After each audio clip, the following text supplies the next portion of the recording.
കരൂരിലെ ദുരന്തത്തിന് ശേഷം വീണ്ടും പൊതുവേദിയിൽ എന്ന TVK അധ്യക്ഷൻ വിജയ് എത്തി. മുഖ്യമന്ത്രി MK സ്റ്റാലിനെതിരെ അതിരൂക്ഷ വിമർശനമാണ് കാഞ്ചീപുരത്തെ പൊതുവേദിയിൽ വിജയ് ഉന്നയിച്ചത്. 2000 ആളുകൾക്ക് മാത്രമായിരുന്നു പ്രവേശനം. ഇന്നും അമ്മമാരും കുട്ടികളും ഒക്കെ തന്നെ, ചെറിയ കുട്ടികളെയൊക്കെ എടുത്ത അമ്മമാരും ഈ ചടങ്ങിലെത്തി. ഈ കരൂർ ദുരന്തമൊന്നും തമിഴ്നാട്ടിലെ അദ്ദേഹത്തിൻ്റെ അനുയായികളെയും ആരാധകരെയും ബാധിച്ചിട്ടില്ല എന്ന് തെളിയിക്കുന്ന സംഭവമായിരുന്നു അത്. എന്നാൽ അവർക്കാർക്കും പ്രവേശനം കൊടുക്കാതെ തിരിച്ചയക്കാനുണ്ടായത്. സാമൂഹിക നീതിക്ക് വേണ്ടിയാണ് തൻ്റെ പോരാട്ടമെന്നാണ് അദ്ദേഹം വേദിയിൽ പറഞ്ഞത്. MK സ്റ്റാലിൻ നല്ലവനെ പോലെ അഭിനയിക്കുകയാണെന്നും വിജയ് കുറ്റപ്പെടുത്തി.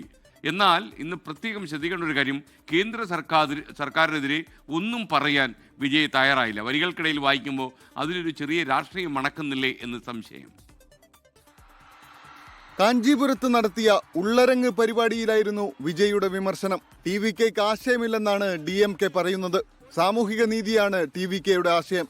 എന്നാൽ DMKക്ക് കൊള്ള നടത്തുകയെന്നത് മാത്രമാണ് ആശയമെന്നും വിജയ് കുറ്റപ്പെടുത്തി. அந்த கட்சியினுடைய தலைவர் தமிழ்நாட்டு முதல்வர் சொல்றாரு, நமக்கு கொள்கை இல்லையா, இவங்க கொள்கையே கொள்ளைதானே. TVK സാധാരണക്കാർക്കൊപ്പമാണ്, ഒന്നിനും കൊള്ളാത്തവരുടെ കൂട്ടമെന്നാണ് TVKയെ പറയുന്നത്. എന്നാൽ ഈ കൂട്ടം നാളെ തമിഴ്നാടിന്റെ ഭാവി തന്നെ മാറ്റിയെഴുതും. അതിനുള്ള പോരാട്ടം ജനങ്ങൾ ഏറ്റെടുത്തു കഴിഞ്ഞുവെന്നും വിജയ്. നമ്മ ആட்சிக்கு വന്നാ അതെന്ന വന്നാ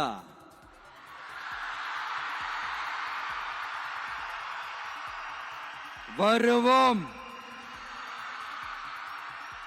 மக்கள் கண்டிப்பா நம்மள வர வைப்பாங்க.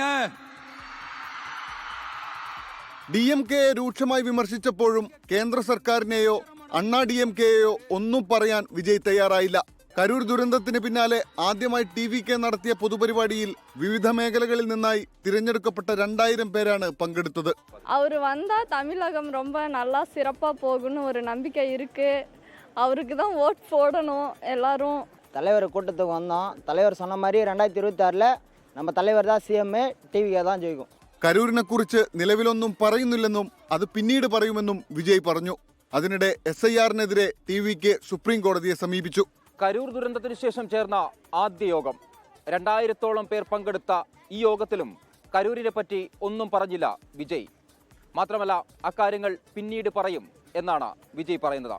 സംസ്ഥാന സർക്കാരിനെ രൂക്ഷമായി വിമർശിക്കുമ്പോഴും കേന്ദ്ര സർക്കാരിനെതിരെ വിജയ് ഒന്നും തന്നെ പറയുന്നുമില്ല. കാഞ്ചീപുരത്ത് നിന്ന് ശ്രീകാന്ത് ഗൗരിശപ്പട്ടത്തിനൊപ്പം മനേഷ് മൂർത്തി, 24. ലോകത്തെവിടെയായാലും ഏത് സമയത്തും 24 വാർത്തകളും ഓഗ്മെന്റഡ് റിയാലിറ്റി പാക്കേജുകളും എക്സ്പ്ലെയിനറുകളും വിശദമായി കാണാൻ ഞങ്ങളുടെ YouTube ചാനൽ നിങ്ങൾക്ക് സബ്സ്ക്രൈബ് ചെയ്യാം.